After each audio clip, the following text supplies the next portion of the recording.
1835년 이태리에 어느 한 사람이 마음이 너무 답답해서요, 의사 선생님을 찾아갔습니다. 그는 깊은 슬럼프와 그리고 삶에 지치고 피곤한 그 모습으로 선생님을 찾아가서 상담을 받는데, 자기는 음식을 먹을 수도 없고 또 친구를 만날 수도 없는 그런 마음의 상태입니다 라고 의사 선생님에게 그렇게 문의를 했습니다. 그래서 의사 선생님이 진찰을 하시더니, 아니, 이 사람 육체로는 아무런 문제가 없다라고 그러는 겁니다. 그래서 의사 선생님이 그 환자에게 당신은 마음의 병입니다 라고 얘기를 합니다. 그에 대한 해결책을 뭐라고 얘기하냐, 그 사람에게 충전할 수 있는 시간을 좀 가졌으면 좋겠습니다 라고 이야기를 했다죠. 혹 재밌는 공연을 보거나 아니면 웃긴 것을, 아니면 좋은 친구를 만나서 이야기를 하든 뭐든지 했으면 좋겠다라고 그렇게 권면을 했습니다.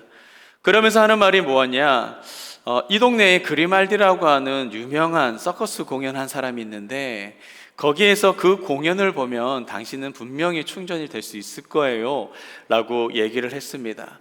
그런데 그 환자가 이런 얘기를 했습니다. 의사 선생님에게 그랬어요. 그 사람의 공연은 제게 아무런 도움이 되지 못합니다 라고 얘기를 했어요. 의사가 얘기합니다. 그 공연 벌써 보셨어요? 라고 물었죠. 그 사람 말이 참 재밌습니다. 선생님, 제가 바로 그 그림 알디입니다. 여러분, 우리는 살아가는 데 있어서요, 모두 다 그렇게 지쳐져 있습니다. 내가 공연을 하고 또한 누군가에게 힘을 주고 위로를 하게끔 하고 또한 새롭게 만들 수 있는, 회복시킬 수 있는 사람이라고 우리는 생각하지만 막상 그 사람도 지치고요, 그리고 그 사람도 피곤하고 그 사람도 어려운 마음을 가지고 세상을 살아가고 있는 것입니다. 이 시대를 살아가고 있는 많은 사람들, 여러분 스스로도 한번 생각해 보시죠. 여러분들의 그런 정신력, 그런 정신적 피로도가 얼마나 높은지. 그렇게 힘들고 좀 어려운 것도 아닌데도 참 피곤해들 합니다. 자녀들도 많이 힘들어하죠. 또한 그 자녀를 키우는 부모도 더 힘듭니다. 사업하시는 분들 많이 힘드시죠. 자영업, 특히 자영업 하시는 분들 매일매일 순간순간마다 그 하루하루가 얼마나 고됩니까? 또 회사 직장인들은요, 얼마나 힘들까요? 그렇다고 목회하는 목사는 괜찮을까요? 우리 교육자들도 환장하겠습니다. 미국에서는 아니지만은요, 제가 미국에 바로 오기 직전에 한국에서 머리가 너무 아파서 한의원에 갔었어요. 이 한의사한테 좀 체질이 바뀐 것 같다고 제 맥을 좀 짚어달라고 얘기를 해서 갔더니 이 한의사가 그런 얘기를 합니다. 참 저를 꼼꼼히 보더니 이거는 한의원에서 할 게 아니라 양약병원에서 하십시오 라고 얘기를 하시는 거예요. 그러면서 저한테 얘기를 합니다. 뭐 하는 분이세요? 라고 묻습니다. 그래서 제가 대답했습니다. 저 목사인데요. 그랬더니 본인이 한의사가 얘기하는 말이, 제가 요즘 근래 본 사람 중에서 스트레스 지수가 이 세상 제일 높은 사람이에요 라고 그렇게 얘기를 하시더라고요. 여러분, 솔직히 저만 그러겠습니까? 우리들의 삶 아마도 다들 저는 비슷할 거라고 생각을 합니다. 특히 교육자들은 이번 코로나를 지나면서 이 텅 빈 교회의 이 좌석을 보면서 참 마음이 많이 쓰입니다. 한국 리서치 기관에서 이제 올해 초에 2022년도 한국 교회에 대한 그런 실태 조사를 했습니다. 10명 중에 3명 이상이 교회를 떠날 것이다 라고 하는 서치 조사가 있었어요. 그런데 더 중요한 것은 떠나도 떠나는 것이 문제인데도 특히 18살에서 29살 사이에 이 청년들이 교회를 떠날 것이다 라고 하는 서치가 나왔습니다. 이유를 묻습니다. 왜 교회를 떠날까? 이 종교 활동 자체가 피곤하다라는 거예요. 직장에서도 교회 다닌다고 차별을 합니다. 지금은 어느 정도 많이 나아졌지만 우리 코로나 시기 때 교회 가면 코로나 걸린다고 사람들 다들 그랬었습니다. 교회만 가면 코로나 걸리고, 안 믿는 부모님들 특히나 더 하셨죠. 교회 가기만 가봐 하면서 달달 볶으셨습니다. 사람들이 눈치를 주는 거죠. 그렇게 교회와 그렇게 멀어지니까 어떻게 됐습니까? 결국 어떻게 됐냐? 교회를 떠나게 됐죠. 그리고 본인이 지금껏 쌓아왔던 이 신앙의 모습들이 다 산산조각 나왔던 것입니다. 요나라고 하는 선지자, 여러분 잘 아시죠? 니느웨에서 12만 명을 회개시켰던 그런 위대한 사람이었습니다. 여러분, 이 요나가 그렇게 고백합니다. 요나서 4장 8절의 말씀입니다. 요나가 혼미하며 스스로 죽기를 구하여 이르되 사는 것보다 죽는 것이 내게 더 낫습니다 라고 이야기합니다. 사람이 영적으로 피곤을 느끼고 지치고 또한 그렇게 시간이 지나고 나면 사는 소망이 없어지게 되는 겁니다. 영적으로 은혜를 받지 못하면요, 이렇게 선지자라고 할지라도 이적영이 되고 또한 능력 있는 종이라고 할지라도 쓰러지고 넘어지게 되더라는 것이죠. 에브라함 링컨도 마찬가지예요. 그의 저서를 보면 젊은 시절 때 그도 또한 영적 침체를 자주 경험했다라고 이야기를 합니다. 그래서 링컨의 친구들은 링컨 주변에 그런 날카로운 멸독칼과 같은 날카로운 것을 두지 않았대요.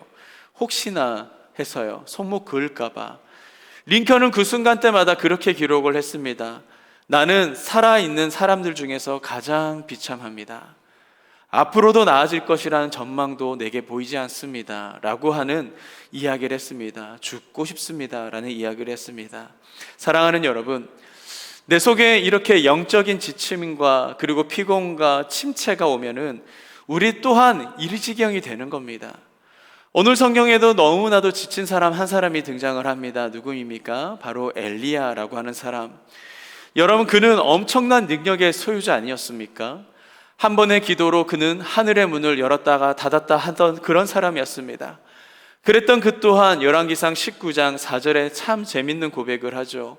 이 능력 있는 사람이 뭐라고 얘기합니까? 함께 읽겠습니다. 시작. 자기 자신은 광야로 들어가 하루 가서 한 로뎀나무 아래에 앉아서 자기가 죽기를 원하여 이르되 여호와여 넉넉하오니 지금 내 생명을 거두시옵소서. 나는 내 조상들보다 낫지 못합니다 라고 얘기합니다. 여러분, 이 능력의 선지자가 죽고 싶다라고 이야기하고 있습니다. 살고 싶지 않습니다 라고 이야기하는 거죠. 성도가 영적으로 피곤하고 지치면요, 여러분, 이렇게밖에 될 수 없습니다. 영적으로 지치고 피곤하면 엘리야에게 있어서 세 가지 증상이 나타났었습니다. 우리도 이것 보면서 내 영적 상태가 어떤지 한번 살펴보시죠. 먼저 첫 번째입니다. 한번 따라 하시겠습니까? 믿음이 아니면 상황을 본다. 오늘 열왕기상 19장 3절의 말씀 한번 보시지요. 그가 이 형편을 보고 일어나 자기의 생명을 위하여 도망하여 유다에 속한 브엘세바에 이르러 자기의 상안의 그곳에 머물게 하였다라고 말합니다. 오늘의 이 말씀 속에 이상한 표현이 나오죠. 무슨 표현입니까? 그가 형편을 보았다라고 이야기합니다. 엘리야는요, 지금까지 상황이 어떻든 간에 그 속에서 하나님을 볼 줄 아는 그러한 영성이 있던 사람이었었습니다. 먹을 것들 또한 마실 것들 그 없는 그 메마른 그때도 그는 다른 거 보지 않았습니다. 하나님만 보았던 사람이었습니다. 850대 1이라고 하는 선지자들의 그런 이방 선지자들과의 전투에서도요, 그는 하나님만 바라봤습니다. 그런데 그 애가 지금 뭐라고 얘기하고 있습니까? 상황이 보이고 또 환경이 보입니다. 신앙은 결국 무엇이 문제냐? 바로 무엇을 보느냐의 그 싸움이라는 것입니다. 내가 형편을 보느냐, 내가 하나님을 보느냐, 그것이 신앙이 정상이냐 아니면 내가 밑바닥이냐라고 판가름 짓는 그런 중요한 기준이 되어진다라는 것입니다. 여러분들은 지금 무엇을 보고 계십니까? 하나님이 보이십니까? 아니면 상황이 보이십니까? 여러분, 하나님이 보이십니까? 지금 여러분들이 처해 있는 형편이 보이십니까? 하나님이 보시다가 어느 순간 내 눈에 보여지는 이 환경과 이 상황이 보인다면은 여러분들의 영적인 상태가 바로 그 밑바닥이라는 것을 우리에게 알려주고 있는 것입니다. 로뎀나무 아래에서 엘리야가 그때 죽고 싶다라고 그랬었거든요. 상황이 보이는 그 순간에, 환경이 보이는 그 순간에 이 형편이 떠오르게 되면은 그 어려운 상황 속에서도 우리가 하나님을 바라보게 될 때는 어떻게 될까요? 엘리야는 곧 승리하게 되는 것입니다. 사랑하는 여러분, 잊지 마시길 바라요. 내가 지금 무엇을 보고 사느냐가 바로 내 영적인 모든 것을 가르쳐주고 있는 것입니다. 모세가 홍해 앞에 섰을 때에 그 홍해의 주인이신 하나님을 보니까 그 홍해가 갈라지게 되었습니다. 골리앗 앞에 섰던 이 다윗은 골리앗보다도 더 크신 하나님 보게 되니까 그 골리앗 넘어뜨리게 되는 것이죠. 여러분, 결국 상황이 좋을 때에 기다리는 것이 아니라 집채만한 파도가 내 앞에 몰려온다 할지라도 그 순간에 우리가 하나님을 볼 줄 안다면 그 파도를 끊어낼 수 있는 것입니다. 골리앗은 넘어지는 것이에요. 내 앞에 놓여있는 절대로 갈라질 것 같지 않던 홍해는 갈라지게 되어져 있습니다. 결국은 바로 그 믿음의 눈이 필요하다는 것이죠. 그 믿음의 눈이, 여러분들의 믿음의 영성이 정말 내게 있느냐 없느냐의 문제라고 성경은 이야기하고 있는 것입니다. 사랑하는 여러분, 엘리야 눈에 이 상황이 보여지게 되니까 이 엘리야 가운데 두려움이 몰려오게 된 것입니다. 그 두려움은 곧 염려와 근심으로 바뀌어서요, 우리들의 목을 쪼게 되는 것입니다. 하지만 그 순간에도 우리가 하나님을 보게 된다면 이 땅의 그 어떠한 상황 속에 놓여 있는다 할지라도 우리는 두렵지 않습니다. 우리는 근심이 없습니다. 왜죠? 하나님이 함께 하시기 때문이죠. 이러한 영안의 눈이 여러분들의 눈 가운데 띄어질 수 있기를 예수님의 이름으로 축복합니다. 또 한번 따라 하시겠습니까? 말씀이 아닌 자기 생각을 따라간다.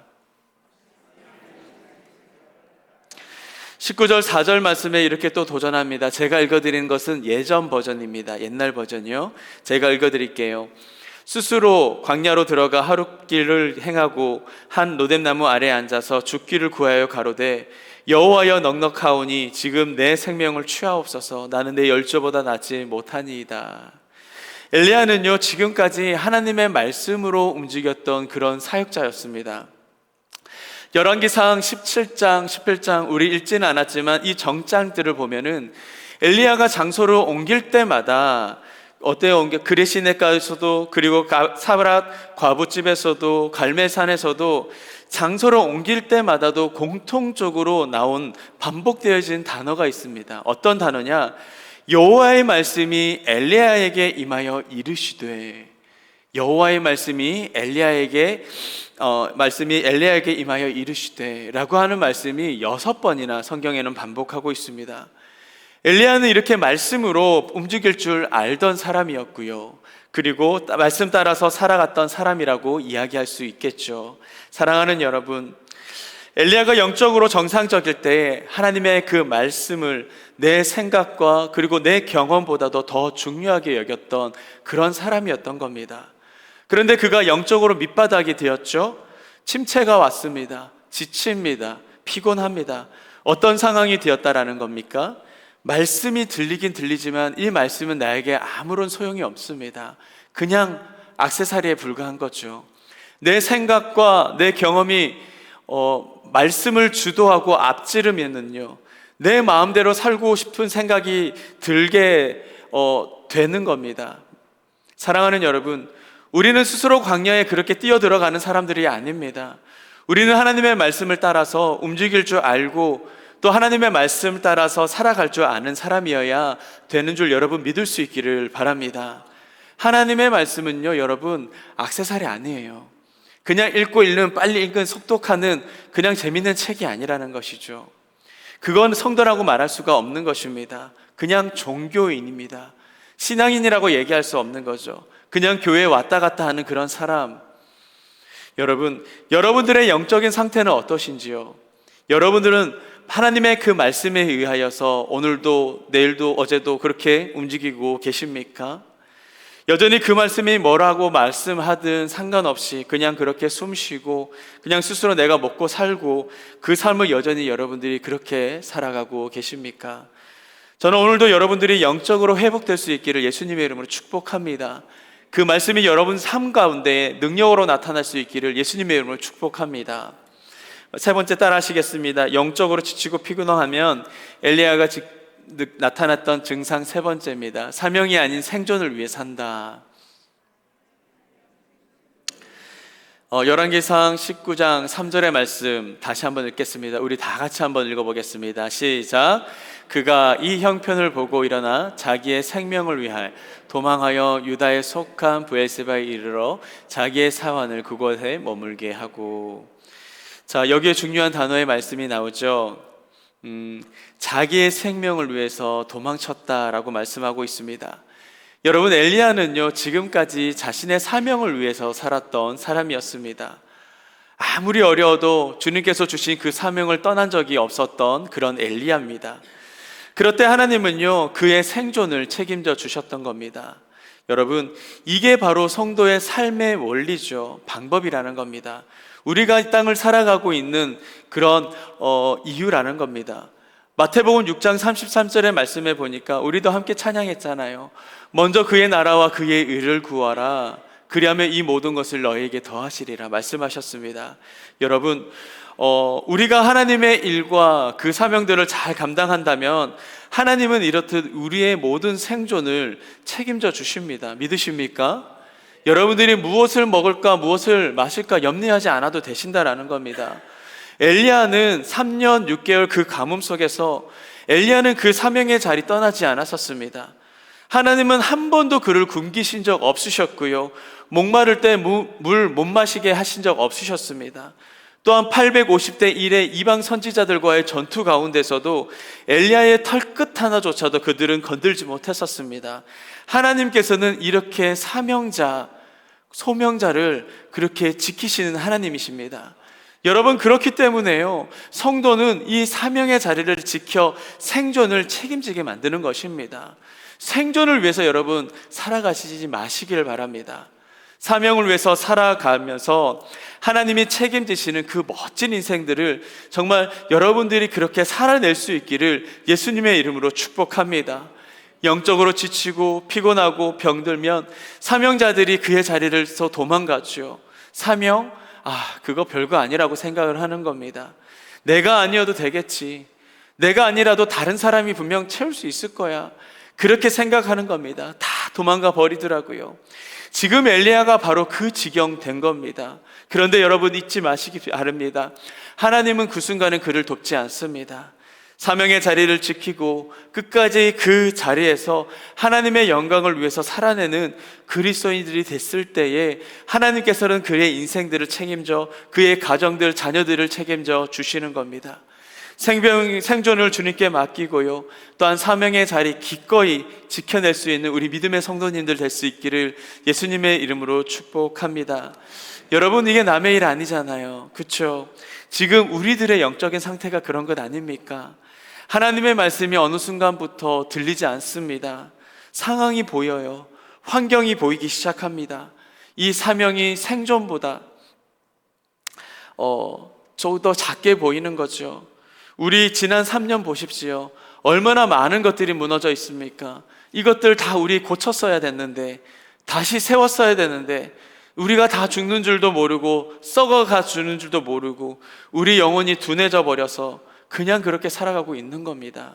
지금 엘리야도요, 넘어지고 요나도 쓰러졌고 링컨 같은 위대한 신앙의 선배들도 여러분 다 흔들렸던 것 아니겠습니까? 우리가 회복되어져야 된다라는 겁니다. 우리가 그렇게 방법을 찾아야 된다라는 말이죠. 오늘 이 말씀을 통하여서 몇 가지의 방법을 여러분들과 함께 그런 영적인 고연을 함께 나누고자 합니다. 한번 따라 하시겠습니까? 호렙으로 가라. 8절의 말씀, 오늘의 본문의 말씀이죠. 우리 함께 읽겠습니다. 함께 시작. 이에 일어나 먹고 마시고 그 음식물의 힘을 의지하여 40주 40야를 가서 하나님의 산 호렙에 이르니라. 여러분, 엘리야는요 지금 하나님의 산 호렙으로 가고 있습니다.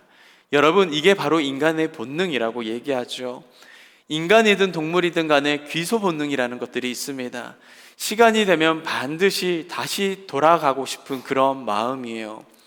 고된 인생 살아가다 보면은 누구나 내 부모 그리고 정든 내 고향이 그리워집니다. 이민사회를 살아가고 있는 우리에게는 너무나도 공감되는 이야기 아닙니까? 뿐만 아니라 인간은요 마지막 죽음의 때에 누구든지 다 하나님을 찾더라고요. 여러분, 그게 바로 귀소 본능이라고 이야기합니다. 무슨 뜻입니까? 무슨 말인 거죠? 하나님은 우리의 인생의 고향이시라라는 말씀 드리는 겁니다. 그래서 여러분, 인간은요 고향이신 하나님께 달려가고 그 품에 안길 때에 우리는 평안이 있고 우리에게 위로가 있고 회복의 은혜를 경험할 수 있게 되는 것입니다. 사랑하는 여러분, 지금 오늘 엘리야가요 그 지친 영혼, 피곤한 영혼을 이끌고 40주 40야를 먹고 자지도 않고 하나님의 산이었던 이 호렙으로 달려가고 있습니다. 왜일까요? 왜 엘리야가 이렇게까지 해야 할까요? 그는 정말 하나님을 만나고 싶었던 겁니다. 하나님을 만나야지 그가 회복이 되어지고, 또한 하나님을 만나야 고쳐지고, 하나님을 만나야 일어설 수 있다라는 것을 엘리야가 알고 있었던 겁니다. 우리들의 삶 가운데서도 여러분, 이것 필요한 것 아닙니까? 상황이 좋은 날을 기다리고 계십니까, 여러분? 그때가 되면은 여러분 더 말라가시고 또 더 죽어가는 겁니다. 하나님의 은혜가 임하는 이 호렙으로 달려오는 우리 믿음의 성도님들 될 수 있기를 예수님의 이름으로 축복합니다. 영성학자인 앤서니 드멜로라고 하는 분이 이런 책을 썼습니다. 이 책의 이름은 바다로 간 소금 인형이라고 하는 책입니다. 이 책 내용에 보면은 이렇습니다. 소금 인형은 늘 목이 말라 있었습니다. 그 목마름은요, 무엇으로 해결할 수가 없었던 거예요. 이 소금 인형이 노력해서 돈도 많이 벌어봤습니다. 그리고 성공도 해봤습니다. 좋은 옷도 입어봤습니다. 그런데 늘 피곤하고 지쳤대요. 그런데 누가 이 소금 인형에게 그렇게 얘기했습니다. 바다라고 하는 곳이 있다라고요. 넓고 넓은 바다가 있어 라고 소금 인형에게 이야기한 겁니다. 그 소금 인형에게는 소망이 생기게 된 거죠. 그래, 나도 바다라는 곳 한번 가보자. 그러면 이 모든 갈증들이 해소가 될 거야. 그는 그렇게 바다를 향하여서 나아갔습니다. 여행을 했죠. 그리고 마침내 바다 앞에 도달했습니다. 집채마다 파도가 그의 앞에 일어나게 되는데 정말 그 파도에 압도를 당하는 거예요. 자기도 모르게 이 바다를 향하여서 달려갔었습니다. 이 소금 인형이 바다에 두 발을 내딛는 그 순간에 발목이 녹아지는 거예요. 허리가 녹아지는 겁니다. 그리고 팔도 녹아 없어지게 됩니다. 몸통도 녹아졌고요, 얼굴도 그리고 머리도 다 녹아집니다. 그런데 이 소금 인형이요, 마지막에 이런 말을 합니다. 뭐라고 얘기한 줄 아십니까? 야, 이제야 살겠다. 야, 이제 내가 누군지 알겠다. 나도 모르게 사라지지만 나는 이제 결코 목마르지 않을 거야. 그는 왔던 그곳으로 돌아가게 됐던 거죠. 사랑하는 여러분, 우리들의 인생은요, 이러한 소금 인형과도 같습니다. 아무리 많이 벌고 원하던 그 성공들이 우리 가운데 놓여져 있고 정말 좋은 것을 먹고 살았다 하더라도 인생의 이 목마름이요, 그 인생의 피곤과 그 지침을요, 어떻게 해결할 수 있냐라는 것이죠. 여러분, 잊지 말 수 있길 바랍니다. 하나님을 떠난 인생은 그럴 수밖에 없습니다. 하지만 그 피곤과 그 지침 안고요, 우리의 영적인 바다이신 바로 하나님 앞에 빠지게 되면은 우리는 다시금 목마른 일들이 없게 된다라는 겁니다. 그분 품에 들어가면 회복의 역사가 일어나게 되고요, 새 힘 부어지고요, 하늘의 영광이 내게 부어지는 그 순간에 숨이 쉬어지게 되는 것입니다.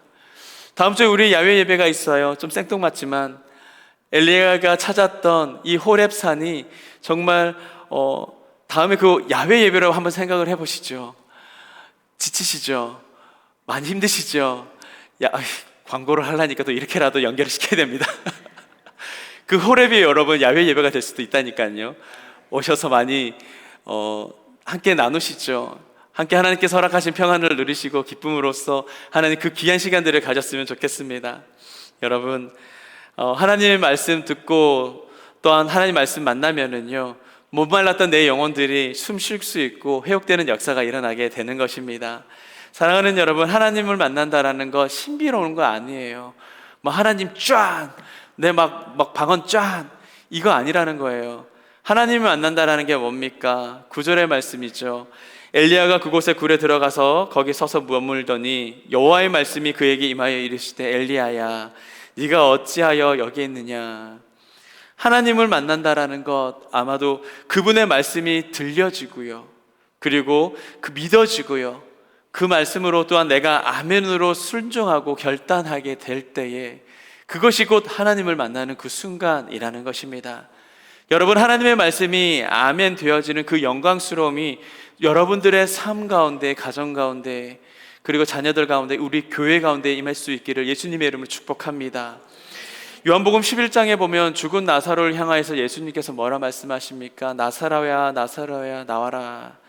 주님께서 그 말씀하시더니 어떻게 됩니까? 시체가 꿈틀거리기 시작하는 거예요. 반응하기 시작하더라는 거죠. 여러분들의 영혼이 죽으셨습니까? 움직이지 않으십니까? 찬양을 해도 여러분 기쁨이 없으세요? 또한 기도를 해도 응답이 없는 것 같으십니까? 예배를 드려도 회복되지 않는 것 같으십니까? 이 예배 가운데 나사로야 나와라 라고 하는 그 주님의 음성 가운데 아멘으로 반응할 수 있는, 그래서 우리가 죽은 이 내 영혼이 꿈틀꿈틀 반응되어질 수 있는 저와 여러분들의 삶 될 수 있기를 예수님의 이름으로 축복합니다. 두 번째 함께 따라 하시겠습니다. 호렙에서 위로하신다. 자, 마지막입니다. 우리 하나님은요, 우리에게 위대한 상담가가 되어주십니다. 여러분, 이사야서의 말씀에 보면은 우리 주님은 뭐라고 말합니까? 기묘자다, 묘사다라고 그러한 이야기를 합니다. 그런 영어 번역을 보면은요, 원더풀 카운셀러다라고 이렇게 얘기합니다. 우리 주님은요, 이렇게 상담가가 되어주시고 위로가가 되어주십니다. 영적으로 지쳐있는 이 엘리야는 바로 하나님의 이 따뜻하게 또한 어루만지시고 또한 위로하시고 계셨던 겁니다. 우리가 불안하고요, 우리가 근심으로 위축될 때 하나님께서는 여러분들에게 찾아오셔서 든든한 힘이 되어주시고요, 우리와 동행하시는 그 하나님이 되어주십니다. 여러분, 오늘을 살아가는 우리들, 지금 말씀 아닌데 얼마나 불안합니까? 사업하시는 어떻게 기분 좋으십니까? 하루하루가 불안하지 않으십니까? 자녀들을 키우는 부모의 입장에서는 늘 이 아이들이 학교를 갈 때마다도 이 위험 가운데 노출이 될까 불안합니다. 이 시대를 살아가는 아이들을 어떻게 교육시킬까 염려되기도 하고요. 사랑하는 여러분, 하나님이요, 함께 하시면서 위로하시면서 우리에게 새 힘 불어주신 하나님이십니다. 지난주에 친교실에서 식사를 하고 있는데 어떤 꼬마 아기가 이제 갓 걷는, 아장아장 걷는 아기가 걷고 있었어요. 다리에 힘이 없잖아요. 이제 없으니까 아이가 철퍼덕 그 자리에 바닥에 탁 엎드려지는 겁니다. 넘어졌어요. 이 아이가 얼마나 서럽게 우는지, 아이가 펑펑 우니까 지나가던 옆에 권사님께서 뭐라고 말씀하신 줄 아세요? 바닥을 탁탁 치시면서 누가 우리 새끼 이렇게 아프게 했어? 떼치 떼치. 떼치 떼치 되게 오랜만에 듣지 않습니까? 떼치 그러시는 거예요. 사랑하는 여러분, 이사야서 말씀이요, 이 이사야서 66장 13절의 말씀이 바로 그 떼치를 얘기합니다. 어머니가 자식을 위로함과 같이 내가 너희를 위로할 것인즉 너희가 예루살렘에서 위로를 받으리니 말씀하시죠. 여러분, 무엇이 여러분들이 그렇게 힘들게 하십니까? 하나님의 음성 여러분 그렇게 들리십니까? 어미가 자식을 위로할 때 하시는 것처럼 누가 내 새끼 이렇게 아프게 했어? 떼치 하시는 거예요. 오늘의 말씀 여러분 다 잊으셔도 됩니다. 다 까먹으셔도 되세요. 근데 이 하나만큼은 기억할 수 있길 바랍니다. 떼치의 하나님 잊지 마십시오. 사랑하는 여러분, 하나님은요, 지쳐있는 나를, 여러분들을 그렇게 위로하고 계십니다. 마태복음에도 말씀해 보니까 수고하고 무거운 짐진 자들아 다 내게로 오라 내가 너희를 쉬게 하리라 말씀하시죠. 너무 많은 분들이 직장에서, 가정에서, 사업장에서 이 어려운 시기 속에 지쳐하고 있고 그리고 힘들어하고 있습니다. 또 많은 사람들은 끊임없이 믿는 사람들에게 그렇게 얘기하죠. 아유, 너희 예수쟁이들 잘 살 줄 알았더니만 이것밖에 안 돼. 어휴, 너희 예수쟁이들. 여러분, 우리 주님께서는요, 우리를 이렇게 얘기하시지 않으세요. 세상은 우리를 침소하고 혼내고 조롱하시지만 하나님은 우리를 그렇게 말씀하시지 않으십니다. 우리를 늘 위로하시는 그 주님이십니다. 피곤한 사람들에게 능력을 더해 주시고요, 무기력한 자들에게 우리에게 힘을 주시는 하나님이신 줄 여러분 믿을 수 있길 바랍니다. 몇 년 전에 대학에서 함께 다녔던, 그리고 자취를 함께 했던 친구 하나가 이제 백혈병으로 하나님 계시는 천국으로 갔습니다. 오랫동안 함께 했었어요. 한 10년 정도 같이 있었던 친구입니다. 그의 부모님하고도 늘 친했었어요. 어쨌든 늘 밥 먹기도 하고 부모님하고도 참 친했는데 아들을 먼저 보낸 그 부모의 마음 사실 많이 힘들잖아요. 아직까지 그 카톡 상태의 메시지에 그렇게 나와 있습니다. 천국에서 만나자, 그렇게 적혀 있습니다. 그때 사실 저도 좀 많이 힘들었습니다. 제 주변의 친구들도 많이 힘들었고요. 무엇보다도 더 힘들었던 것은 제 친구의 부모님들을 볼 때마다 항상 마음이 더 어려웠었습니다. 기도를 할 때 늘 그렇게 기도했습니다. 하나님 어떡합니까? 하나님 도와주십시오. 친구의 가족에게 찾아가서 그의 부모에게 찾아가서 위로해 주십시오. 그분들의 마음을 주님 만져주세요. 그렇게 기도했던 기억이 납니다. 어느 날 제 마음 가운데 하나님께서 어떻게 그렇게 말씀하시는 것 같아요. 최 목사야, 내가 다 안다. 네가 무슨 말 하는지 네가 다 안다. 제가 무슨 말 하는지 그 말씀에 대해서 정확하게 이해를 못했었어요. 시간이 지나면서 하나님께서 어떻게 더욱더 저에게 감동을 주시는지, 나도 내 아들 십자가에 죽는 거 내가 다 봤어. 내가 너의 마음 다 알아. 그 말씀하시는 겁니다. 여러분, 누구의 말로도 위로할 수 없는 그런 상황이었던 거죠. 누구도 내 상황 다 알아준다 라고 해도 나는 그 어떤 말도 위로가 되지 않았었습니다. 그런데 하나님께서 그런 말씀을 하시는 거예요. 히브리서 4장 15절의 말씀에 주님이 바로 그 말씀을 하십니다. 우리에게 있는 대제사장은 우리의 연약함을 동정하시지 못하실 이가 아니요 모든 일에 우리와 똑같이 시험을 받으신 이로되 죄가 없으시니라. 사랑하는 여러분, 하나님이 여러분들을 그렇게 만지십니다. 그 피 묻은 손으로 나를 위해서 그 아들을 죽이신 그 아비의 마음으로 그렇게 호렙에 오시면요, 우리 귀한 집사님 하나님께서 만지십니다. 우리 귀한 장로님 하나님께서 그렇게 만지시어요. 나같이 센 척하는 목사도 하나님이 만져주시는 겁니다. 우리를 아시는 하나님께 나를 내어드리고 노출시키고 나를 하나님 앞에 보여드릴 수 있는 그런 믿음의 성도님들 될 수 있기를 예수님의 이름으로 축복합니다. 사랑하는 여러분, 다른 게 아니에요. 호렙으로 가시죠. 평생 잊혀지지 않는 그 호렙산이 여러분들의 가정이 될 수도 있습니다.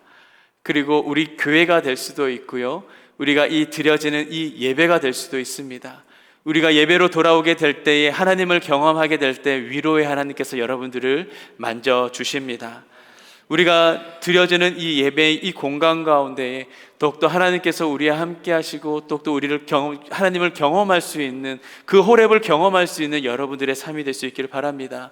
호렙에서 하나님을 만나면은요, 영적인 피곤과 그 목마름들이 해결되고요, 호렙에서 위로하시는 그 하나님 만나면 내가 지금껏 누구에게 얘기하지 못할 그 상처들, 근심들, 지쳐있는 여러분들을 위로하시는 그 하나님을 경험하게 되는 것입니다. 다 오십시오. 이 예배 성전에 오시고요, 그리고 이 현장 가운데 오시고 또한 영상으로도 괜찮습니다. 빠지지 마시길 바라요. 기대하는 마음으로서 주님의 그 말씀 앞에 설 수 있는 저와 여러분들의 삶 될 수 있기를 예수님의 이름으로 축복합니다.